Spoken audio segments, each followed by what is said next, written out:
सुर्खियों में। नमस्कार, हमारे खास कार्यक्रम सुर्खियों में आपका स्वागत है। मैं हूं आपके साथ दीपा सिंह। आज की इस अंक में हम बात करेंगे कोविड काल में युवाओं की भूमिका और युवा दिवस के बारे में। आज पूरे देश में कोविड-19 महामारी की तीसरी लहर एक बार फिर से दस्तक दे चुकी है। हमारा प्रदेश भी उससे अछूता नहीं है।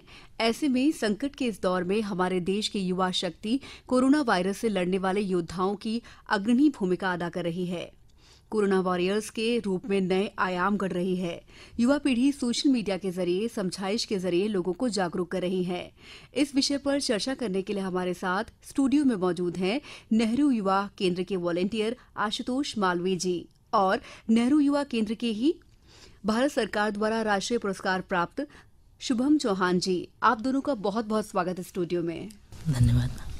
शुभम जी, पहला सवाल मेरा आपसे है। आप कई सालों से नेहरू युवा केंद्र संगठन से जुड़े हुए हैं, तो एक आम नागरिक के लिए जो संगठन की जानकारी नहीं रखता है, बताएं कि किस तरह कार्य करता है ये संगठन, इसकी क्या कार्यप्रणाली है और युवाओं में प्रतिभा को प्रोत्साहित करने के लिए संगठन की क्या भूमिका है?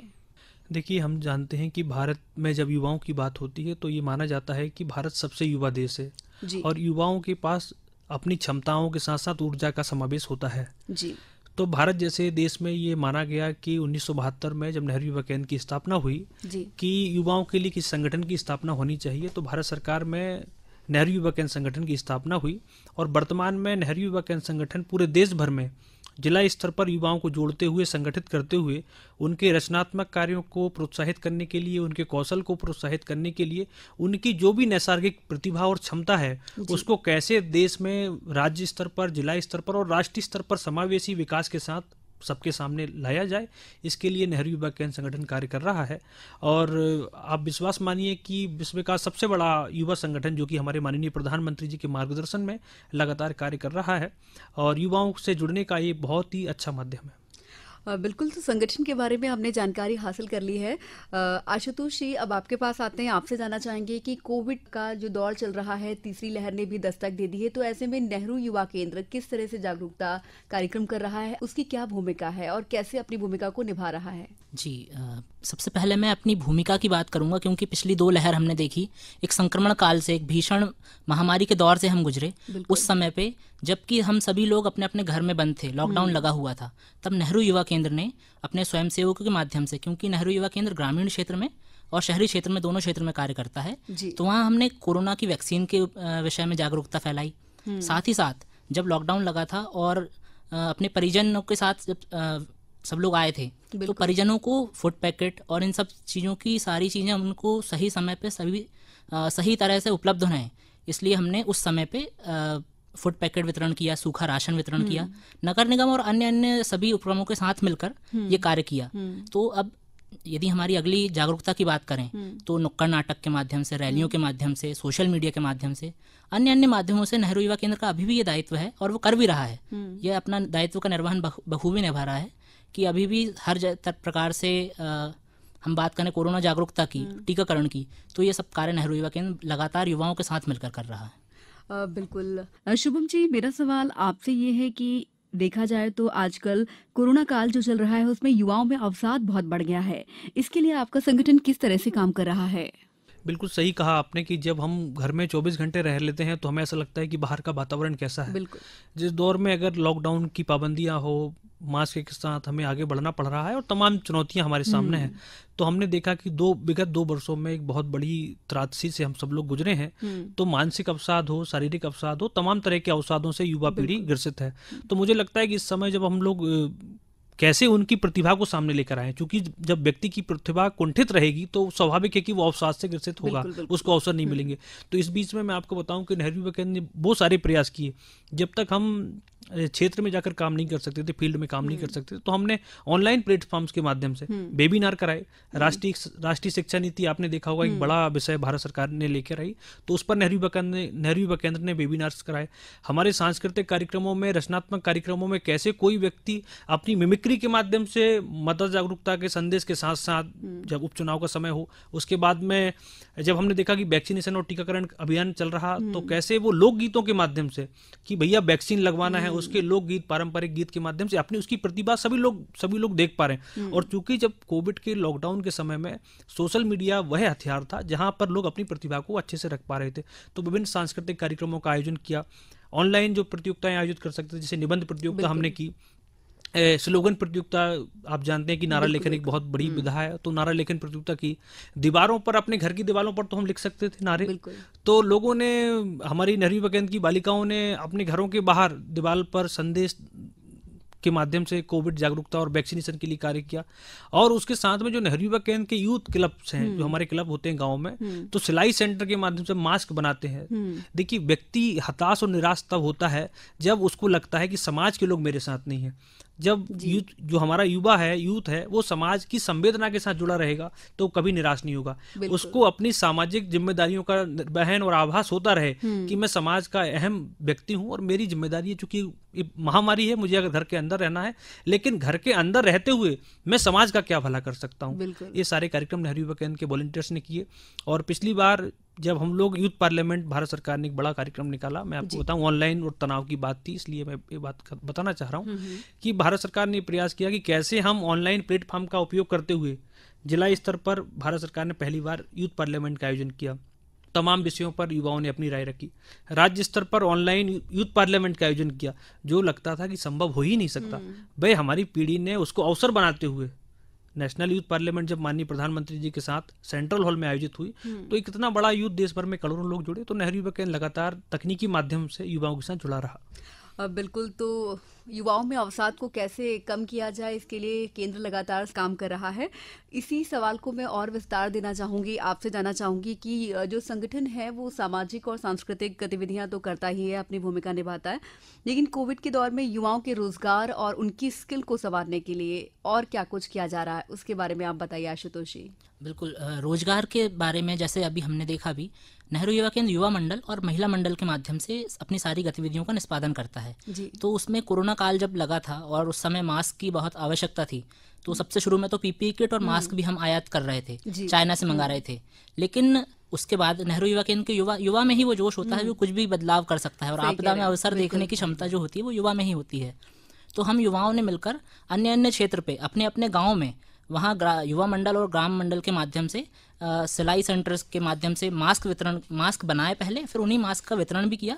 और कुछ युवाओं ने ये कला को और साथियों को सिखाकर उन्हें रोजगार के अवसर प्रदान करते हुए उनसे उनका एक जीविका उपार्जन भी हुआ, और साथ ही साथ ऐसा भी रहा कि वो सेवा भी कर रहे हैं और स्वयं की कुछ आर्थिक मदद भी हो रही है। वाकई आशुतोष जी ने बहुत ही अच्छे से समझाया। चलिए आगे बढ़ते हैं। शुभम जी, आपसे सवाल है, सरकार ने जो किशोरों का टीकाकरण शुरू किया है, उसमें नेहरू युवा केंद्र किस तरह अपनी भूमिका अदा कर रहा है और किस तरह सहयोग कर रहा है? एक बहुत अच्छी शुरुआत हुई है कि हमारे जो 15 से 18 वर्ष के युवा है, बच्चे हैं, उनको वैक्सीनेशन का कार्यक्रम तेजी से किया जा रहा है। और मध्य प्रदेश उसमें अग्रणी भूमिका में रहा है। तो घर में हम सब जानते हैं कि बच्चे चहलकदमी करते हैं, और जब बच्चा मोहल्ले में, जब हम लोग मोहल्ले में निकलने लगे कि मास्क और वैक्सीन के साथ, तो हमारी प्राथमिकता थी कि हम बच्चों को भी स्वस्थ रखते हुए उनका टीकाकरण कराएं। तो नेहरू युवा केंद्र के जो वॉलंटियर्स हैं वो गांव-गांव में, और आप यकीन मानिए कई गांव ऐसे हैं जहां 100% वैक्सीनेशन हुआ, वहां हम लोग भी कई जगह गए, हमने देखा कि इतना रोमांचकारी अनुभव रहता था कि लोग 80-85 साल की एक अम्मा से हमने पूछा कि अम्मा आपने वैक्सीन लगवा ली, तो उन्होंने इतने अच्छे से कहा, बाजू दिखाते हुए, कि मेरे दोनों बाजुओं पर मैंने 2 डोज वैक्सीन के लगवा लिए।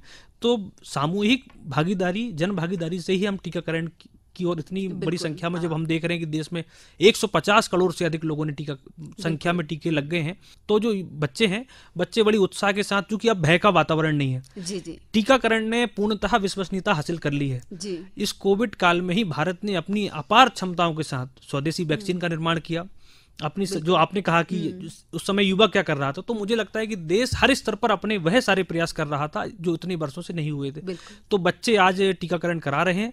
वैक्सीनेशन सेंटर पर भी हम लोग जाते हैं, हमारे घर के आसपास के वातावरण में, मोहल्ले में हम लोग बताते हैं कि इससे डरना नहीं है, इसमें डरने जैसी कोई बात है ही नहीं। जब हमारे घर के माता पिता बुजुर्ग सभी ने वैक्सीन लगवा ली है, तो ये तो हमको संजीवनी के तौर पर मिल रही है, जिससे हम अपनी सुरक्षा कर पा रहे हैं।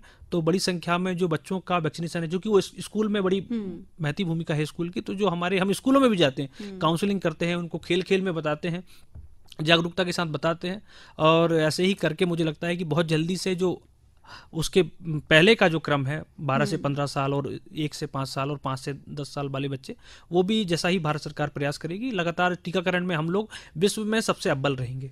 बिल्कुल, वाकई ज़रूर अव्वल रहेंगे क्योंकि अभी बहुत बड़ा आंकड़ा हमने पार कर लिया है। आशुतोष जी, आज स्वामी विवेकानंद की जयंती है। इस दिन को युवा दिवस के रूप में हम लोग मनाते हैं हमेशा। मैं चाहूंगी कि आप हमारे श्रोताओं को बताएं कि इसकी क्या प्रासंगिकता है। बिल्कुल, जैसे कि मुंडकोपनिषद से जो श्लोक है, स्वामी विवेकानंद ने अपने जीवन में और युवाओं को सिखाने के लिए जिस चीज़ का चरितार्थ किया, उत्तिष्ठः जाग्रतः प्राप्य वरान्नि बोधतः, उसी को हम युवा उसी चीज़ को प्रासंगिक मानते हुए, और ये वाक्य सदैव प्रासंगिक रहेगा, ये सनातन है, नित्य नूतन चिर पुरातन। सदैव युवा अपने कार्य करते रहेगा, उठेगा, जागेगा। कोई भी कोरोना की महामारी आ जाए, इससे पहले स्पेनिश फ्लू था 20वीं सदी में, तब भी युवा अपने अपने क्षेत्र में कार्य कर ही रहे होंगे। उसके बाद भी कई ऐसी चुनौतियां आई जिनमें युवाओं ने कार्य किया। हर जगह जहाँ जहाँ क्रांति मिलेगी, जहाँ जहाँ बदलाव मिलेगा, जहाँ जहाँ एक संक्रमण काल होता है, उससे बचने के लिए, उससे बाहर निकलने के लिए युवा शक्ति ही है जो कि कार्य कर पाएगी। तो युवाओं के सबसे बड़े प्रेरणा स्रोत स्वामी विवेकानंद की जयंती को युवा दिवस मनाना सबसे बड़ी प्रासंगिकता है। और ये हमारे देश की पूरे विश्व को भी एक प्रकार से सौगात है कि हम विश्व को सिखा रहे हैं कि किस प्रकार से युवाओं से सीख कर और युवाओं को साथ लेकर, युवाओं को के हाथों में नेतृत्व क्षमता देकर किस प्रकार से देश को और आगे बढ़ाया जा सकता है। कोरोना काल में युवाओं ने जरूरतमंदों को हर संभव मदद की है, चाहे वो खाना खिलाने की हो, जैसा कि आशुतोष जी ने बताया, या फिर उनको उनके घर तक पहुंचाने की। युवाओं ने बढ़ चढ़कर हिस्सा लिया है। इसे कैसे देखते हैं आप? जो पहली लहर थी कोरोना की, कोविड की, वो इतनी भयावह थी। हम सब जानते हैं कि जब प्रवासी मजदूरों का पलायन हो रहा था देश में, तो सब एक बड़ी चुनौती हमारे सामने थी। तो उनको कैसे, लोग जब भाग रहे थे, अपने ही अपनों को हाथ नहीं लगा रहे थे, तो उस समय सेवा के भाव को, जो आपने कहा विवेकानंद जी के साथ और राष्ट्रीय युवा दिवस में बताऊं आपको कि हमारी पीढ़ी और हमारी संस्कृति है कि जब लोग दूर भाग रहे थे, तो मुझे लगता है कि विवेकानंद जी का वो सिद्धांत हमको याद करना चाहिए जब उन्होंने कहा था कि दरिद्र देवो भव, नर सेवा ही नारायण सेवा है। और कोविड काल में नर सेवा और नारायण सेवा के तौर पर सेवा का, इस जो चाहे राशन वितरण का काम हो, भोजन पैकेट तैयार करके बांटना हो, नेहरू युवा केंद्र भोपाल के साथियों ने यूथ हॉस्टल में यहाँ पर भोपाल में अपने हाथ, जिन्होंने कभी घर में खाना नहीं बनाया, वो लोग जब पूरी बेल कर, खाना पैक कर, सब्जी बना रहे हैं, कोई भागते हुए जा रहा है कि दादा खाना लेके जाओ, दादा खाना लेके जाओ, तो मुझे नहीं लगता कि जो संतुष्टि का भाव जब आप किसी को देते हैं और उसकी आंखें और उसका मुस्कुराता हुआ चेहरा, बिल्कुल, एक बार अगर वहां देख लोगे तो आपको स्वामी विवेकानंद ही नजर आएंगे। वहां पर आपको जो भी, जिसको आप प्रेरणा स्रोत मानते हैं, वो सारी सफलता और सार्थकता रहती है। ऐसे हम लोग मास्क वितरण करने के लिए जाते थे, किसी को एक मास्क देकर हम उसके जीवन में परिवर्तन नहीं ला सकते, लेकिन एक सीख देने का काम, कि किसी को लगता है कि कितना जिम्मेदारी वाला काम होगा कि बेटे ने आके मुझे ये मास्क दिया कि दादा मास्क लगाओ। रास्ते पे चलते हुए अम्मा को जब हम कहते हैं कि अम्मा मास्क लगाओ, वैक्सीन लगाओ, तो अम्मा को मालूम है कि ये लड़का मेरा अपना नहीं है, लेकिन जो कह रहा है वो मेरे हित के लिए कह रहा है। तो ऐसे करके जब मास्क बांटना हो, सूखा राशन बांटना हो, उसमें बड़ी संख्या में चूंकि हमारे साथ लोग आए, जो आशुतोष जी ने जो बात बताई कि यहाँ पर भोपाल में बहुत सारे प्राध्यापक साथियों ने हमारे साथ मिलकर, जो अलग अलग कॉलेज में पढ़ाते थे, जीतेंगे हम समूह के नाम से, तो जो लोग भर्ती थे अस्पतालों में, उनके परिजन जब आप देखते थे कि अस्पतालों के बाहर बैठे रहते थे, तो उनके पास जाते थे कि उनको भोजन बांटना है, उनको पैकेट बांटना है। तो ऐसी अनेकों गतिविधियों में हमारे युवाओं की सहभागिता रही है, चाहे वो पलायन करते हुए मजदूरों को उचित स्थान तक पहुंचाना हो, उनके लिए प्रबंध करना हो, तकनीकी सहायता उपलब्ध कराना हो, तो हर प्रकार से सेवा की है। जरूर, वाकई युवाओं ने बढ़ चढ़कर भूमिका निभाई है अपनी। बात की जाए तो अगर ग्रामीण इलाकों के जो सुदूर अंचल हैं, तो शहरों में तो जागरूकता है, लोग मास्क भी पहन रहे हैं, वैक्सीन भी लगवा रहे हैं, लेकिन गाँव में ऐसा नहीं है। तो गाँव तक, वो अंचल जहाँ तक आसानी से लोग नहीं पहुँच पाते हैं, वहाँ पर किस तरह से संगठन अपनी जागरूकता फैला रहा है? युवा मंडल और महिला मंडल के माध्यम से नेहरू युवा केंद्र सारे गाँव में पहुँच कर एक तो वैक्सीन के प्रति जागरूक कर रहा है, और साथ ही साथ मास्क वितरण और ऐसी सारी गतिविधियां, नारा लेखन, दीवार लेखन, ऐसी सारी गतिविधियां कर रहा है, जिसके प्रति वो सुदूर अंचलों में जो लोग रह रहे हैं उन्हें भी जागरूक कर रहे हैं। और साथ ही साथ नेहरू युवा केंद्र के स्वयंसेवक वहाँ मास्क आदि वितरण भी कर रहे हैं।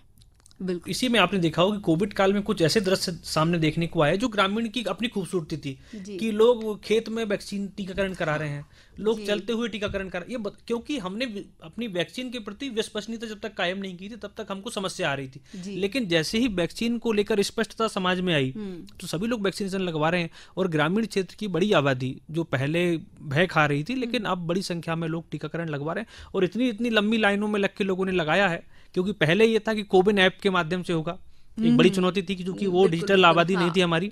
तो जैसे ही भारत सरकार ने कहा कि आप वहां पर जाकर भी डायरेक्ट पंजीयन करा सकते हैं, तो कोविन ऐप के समय आप वो देखिए कि जब हमारी पीढ़ी थी जिसको कोविन ऐप की जानकारी, आरोग्य सेतु जब आया था तो हमारे नेहरू युवा केंद्र के लोगों ने लगभग, मुझे लगता है कि लाखों की संख्या में लोगों के पास आरोग्य सेतु ऐप डाउनलोड कराने का जब कार्यक्रम चला तो प्रयास किया।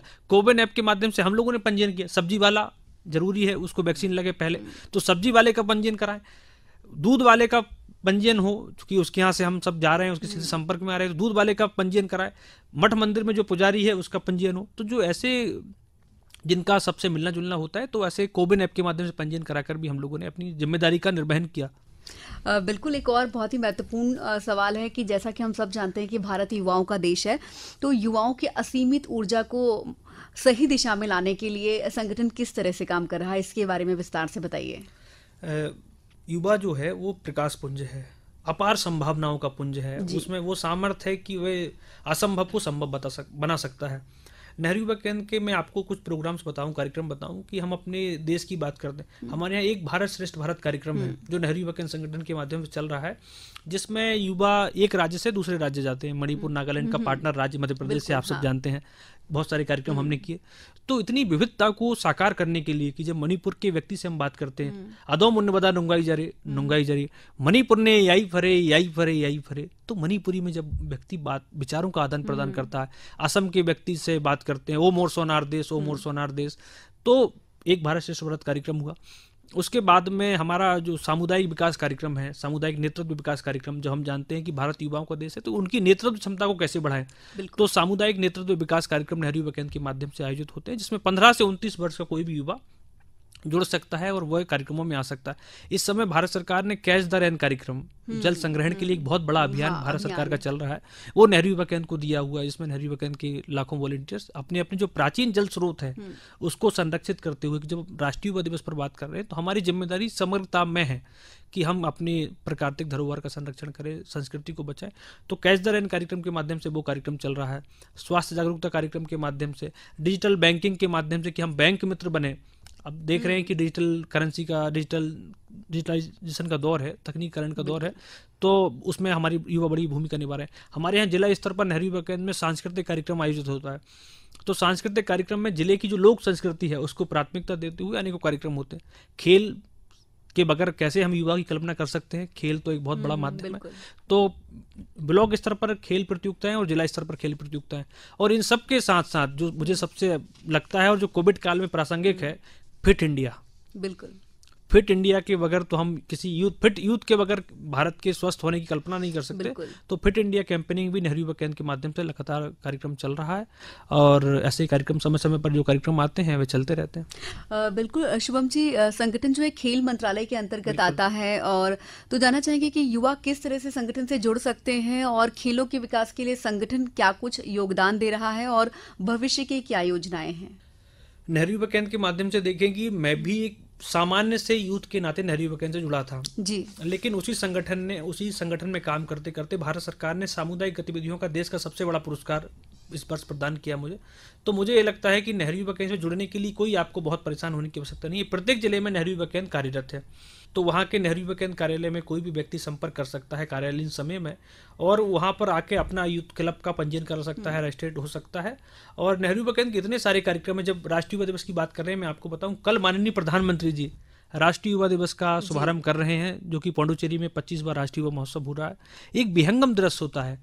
ये वो मंच हैं जहां पर हम जुड़कर अपने देश को समझ पाते हैं कि 25वें राष्ट्रीय युवा महोत्सव में, चूंकि कोविड काल के कारण तकनीक और ऑनलाइन किया जा रहा है, लेकिन एक और से जब आप राष्ट्रीय युवा महोत्सव को देखते हैं कि पूरब है, पश्चिम है, उत्तर है, दक्षिण है, तो इस अमृत महोत्सव को भी अगर याद करते हुए देखें, जब आज़ादी का हम अमृत महोत्सव मना रहे हैं, तो नेहरू युवा केंद्र उसकी भी स्वर्ण जयंती वर्ष इस वर्ष प्रारंभ हो रहा है। तो मुझे लगता है कि नेहरू युवा केंद्र के माध्यम से बहुत आसानी के साथ में, और वेबसाइट भी है नेहरू युवा केंद्र की nbyks. उस पर जाकर लोग देख सकते हैं। बिल्कुल, तो काफ़ी कुछ जानकारी दी है हमें शुभम जी ने। आशुतोष जी, युवाओं को देखा जाए तो सोशल मीडिया प्लेटफॉर्म उनके लिए एक बहुत बड़ा प्लेटफॉर्म है। बहुत कुछ युवा अच्छा भी कर रहे हैं, कई युवा जो है राह से भटक जाते हैं, तो ऐसे युवाओं को संगठन किस तरह मदद करता है? जी, बहुत बिल्कुल प्रासंगिक सवाल है ये, क्योंकि कई बार ऐसा होता है कि हमें भी और सभी लोगों को साइबर फ्रॉड, साइबर के बहुत सारे ऐसे क्राइम हैं जो जिनके हम खुद शिकार होने की हो जाते हैं। मतलब हमारी खुद की कई बार फेसबुक पे फेक आईडी बन जाती है। तो नेहरू युवा केंद्र वर्कशॉप कार्यशाला भी आयोजित करता है इसके लिए, तो और जिसमें कि विभिन्न साइबर एक्सपर्ट आते हैं और अन्य अन्य तरह से हमको सिखाते हैं कि कैसे हम ऐसी चीज़ों के से शिकार होने से बच सकते हैं, कैसे हम अपना पासवर्ड को सिक्योर बनाएं और क्या क्या चीज़ें हैं जो हम ना करें, क्योंकि बहुत सारी चीज़ें हैं जो हम करते हैं और उन्हीं के कारण फिर कई बार हमें स्पैम कॉल और बहुत सारी चीज़ें, मतलब जिससे कि जो कहीं ना कहीं हमारे लिए बहुत पीड़ादायक होती है हमारे सामाजिक जीवन में, मानसिक रूप से भी हमें कई बार बहुत प्रताड़ना मिलती है उस चीज़ से, क्योंकि ऐसी बहुत सारी चीज़ें हैं जो कि नहीं होनी चाहिए लेकिन वो हो जाती हैं। और चूंकि अब डेटा फ्री जैसा ही है और युवाओं के लिए आवश्यक भी है, सोशल मीडिया भी आवश्यक है, क्योंकि सोशल मीडिया एक क्रांति का जरिया है। सोशल मीडिया के थ्रू हम ऐसे कर सकते हैं जो कि हम फिजिकली नहीं प्रेजेंट हो सकते। जैसे अभी इस समय पे तो कोविड के फर्स्ट दौर की अगर बात करें तो सोनू सूद जी ने किस तरह से सोशल मीडिया प्लेटफॉर्म के जरिए लाखों लोगों की मदद की। सोशल मीडिया का वो चेहरा था जो जिससे हम परिचित नहीं थे। बिल्कुल। तो मुझे लगता है कि कोई सुदूर अंचल में बैठा है और उसने वहां पर मैसेज किया कि ये 4 लोग हैं, इनको राशन की आवश्यकता है, तो उसने वो हमारी तीसरी दृष्टि थी। बिल्कुल तीसरी दृष्टि भी है। और सोशल मीडिया के थ्रू हम देख सकते हैं गुड गवर्नेंस भी आ सकती है। बिल्कुल सोशल मीडिया के थ्रू ही यदि हम IRCTC जो है उसे टैग करके यदि हम अपनी समस्या बताते हैं या कुछ भी हम कहते हैं कि हमें ऐसा ऐसा कर सकते हैं आप, तो बहुत जल्दी, मतलब इतनी जल्दी निराकरण होता है जितना कि फिजिकली संभव ही नहीं है। बिल्कुल, जैसे कि देखा जाए एक छोटा सा ट्वीट कितनी बड़ी भूमिका निभा देता है। तो इसलिए हम कह सकते हैं कि सोशल मीडिया हमारे लिए बहुत जरूरी है, लेकिन सोशल मीडिया वरदान है। लेकिन कितना हमें उपयोग करना है, सचेत रहना होगा वहाँ पर। सोशल मीडिया भी है और इंटरनेट का भी उतना ही उपयोग करना जितना वो उपयोगी है, क्योंकि जैसे अभी यूथ फेस्टिवल जो पौंडीचेरी में होने वाला था, लेकिन कोविड और अन्य अन्य कारणों से वो वर्चुअल मोड में होगा। तो एक ये भी वर्चुअली की एक प्रासंगिकता है कि वर्चुअल मोड पे हो सकता है, वहाँ हम उसी प्रकार से उस चीज को एंजॉय कर पाएंगे जो कि हम फिजिकली करते हैं वहाँ। जी एक सोशल मीडिया का और इंटरनेट का ये भी फायदा है एक। बिल्कुल। एक और महत्वपूर्ण सवाल है शुभम जी, जैसा कि युवाओं में देखा जाए तो आजकल नशे की लत भी लगातार बढ़ती चली जा रही है, तो ऐसे में संगठन जो युवा ऐसा करते हैं उनको कैसे रोकते हैं, किस तरह मदद करते हैं इसे ओवरकम करने के लिए? जब नेहरू युवा केंद्र संगठन या कोई भी, चाहे NSS हो, NCC हो, इस तरह के जो भी संगठन होते हैं वह समाज में सामूहिक तौर पर आयोजित किए जाते हैं। नशे की लत का एक बड़ा कारण है कि उदासीनता व्यक्ति के जीवन में जी, वो अपनी जब जीवन से दूर जाने लगता है तो उसको लगता है कि मैं नशे की लत में लग जाए। जो आपने कहा कि तनाव भी उसमें एक बहुत बड़ा कारण है। तो हमारे यहाँ ऐसी बहुत सारी, जब व्यक्ति समूह में रहता है, समूह के साथ रहता है, उसकी समाज में भागीदारी रहता है, तो उसको बार बार एहसास होता है कि मैं अगर यहाँ नशा करूंगा तो मेरा दोस्त क्या बोलेगा, यहाँ जाऊंगा तो ये क्या होगा। तो जब एकाकीपन रहता है जीवन में तो नशे की लत लगती है। तो हमारा ये प्रयास तो ये रहता है कि व्यक्ति 12 महीने जो हमारे साथ जुड़ा है वो उत्सवमय वातावरण में रहे, अलग अलग गतिविधियां होती रहे, उसका जीवन एक आनंदित जीवन जिस व्यक्ति का रहेगा वह नशे की ओर नहीं जाएगा। तो हम लोग नशा मुक्ति के लिए भी प्रयास करते हैं, समझाइश भी देते हैं, नशा मुक्ति के शिविर भी लगाते हैं, कैंप भी लगाते हैं और हम रक्तदान शिविर भी लगाते हैं। अब जिस व्यक्ति के 4 दोस्त ब्लड डोनेट कर रहे हो और जब वो जाए तो उसको केवल इस बात के लिए रिजेक्ट किया जाए कि तुमने कल रात में शराब पी थी, तो उसको लज्जित भी होना पड़ता है कई बार इस तरह से। तो उसको ये भी कह देते कि तुम फिट नहीं हो, तुम्हारा वजन कम है, तुम्हारा ब्लड कम है, तुम्हारा हीमोग्लोबिन कम है। तो समाज में हम एक और जब ब्लड डोनेशन के माध्यम से ये भागीदारी निभा रहे हैं कि HIV एड्स जागरूकता कार्यक्रम हो, स्वास्थ्य जागरूकता कार्यक्रम हो, दंत परीक्षण हो कि भाई आपको गुटखा खाओगे तो दंत परीक्षण के लिए आप आओगे। तो मैं वही कह रहा हूँ कि जब व्यक्ति समाज में रहेगा तो उसको लगेगा कि मैं जिस समाज में हूँ तो मेरी जिम्मेदारियां हैं। हमारे देश में प्रत्येक व्यक्ति को अपनी जिम्मेदारियों का एहसास हो जाएगा तो एक अपने आप में स्वस्थ वातावरण का निर्माण हो जाएगा। और जहाँ लोग लत की बात है तो लत के लिए विभिन्न काउंसलिंग नेहरू युवा केंद्र करता है और समय समय पर करता रहता है। बिल्कुल, कहते हैं कि कोई भी अच्छी शुरुआत अपने घर से होनी चाहिए और खुद से होनी चाहिए। आशुतोष जी, एक और सवाल है मेरा आपसे कि नेहरू युवा केंद्र जो संगठन है इसके भविष्य की क्या योजनाएं हैं, इसके बारे में हमारे श्रोताओं को विस्तार से बताएं। बिल्कुल, जैसे थे कि अभी हम मना रहे हैं आज़ादी का अमृत महोत्सव मना रहे हैं, और इसमें अभी आज़ादी हमें देश को आज़ाद हुए 75 वर्ष हुए हैं, लेकिन हम भविष्य के 25 साल 2047 का भारत कैसा हो, इस पर हम बहुत कार्य कर रहे हैं। और अभी फिलहाल तो नेहरू युवा केंद्र एक निबंध प्रतियोगिता आयोजित कर रहा है जिसका विषय भी यही है 2047 में मेरे सपनों का भारत। तो किस प्रकार से पूरे देश भर के युवाओं के, देश के लगभग मुझे तो गिनती में भी अभी कंफ्यूजन है कि कितने करोड़ युवा होंगे, तो वो सभी युवा अपने अपने विचार माननीय प्रधानमंत्री तक और प्रधानमंत्री जी तक और नीति आयोग और अन्य अन्य माध्यम से जब पहुंचेंगे, तो उसके बाद एक ऐसा ड्राफ्ट बनना चाहिए जिसमें कि भविष्य की क्या योजनाएं रहें, क्या मैग्ना कार्टा हो भविष्य में कार्य करने के लिए। ये सारी चीज़ें एक रणनीति के रूप से और आने वाले 25 सालों के लिए विशेष रूप से हम बहुत सारी चीज़ों को, अपनी चुनौतियों को भूलकर सिर्फ और सिर्फ हमारी ताकत पर कार्य करें, और उससे देश का चहुमुखी विकास होगा। बिल्कुल, वाकई सही कहा आपने कि 2047 जो है वो वाकई सपनों का भारत होगा। शुभम जी, वक्त हो चला है कार्यक्रम को समेटने का, तो आखिरी सवाल मेरा ये है कि शासन और सरकार लगातार लगे हुए हैं कोविड को रोकने के लिए। आपका संगठन कोरोना को रोकने के लिए किस तरह काम कर रहा है? संगठन इसी प्रकार से भूमिका निभा रहा है कि हमने 2 सालों में बहुत कुछ सीख लिया है। जी। अब किसी से हमको मुझे व्यक्तिगत लगता है कि अब अगर हम 2 साल में नहीं सीख पाए कि पालन क्या करना है और क्या नहीं करना है, तो शासन अपनी भूमिका निभाता है, पर जन भागीदारी से जो जन आंदोलन, जन भागीदारी के लिए नेहरू युवा केंद्र प्रयास करता है और उसी के आधार पर जन आंदोलन खड़ा करने का काम करता है। किसी भी संगठन की यही प्रासंगिकता रहती है कि उसकी जन भागीदारी कितनी है।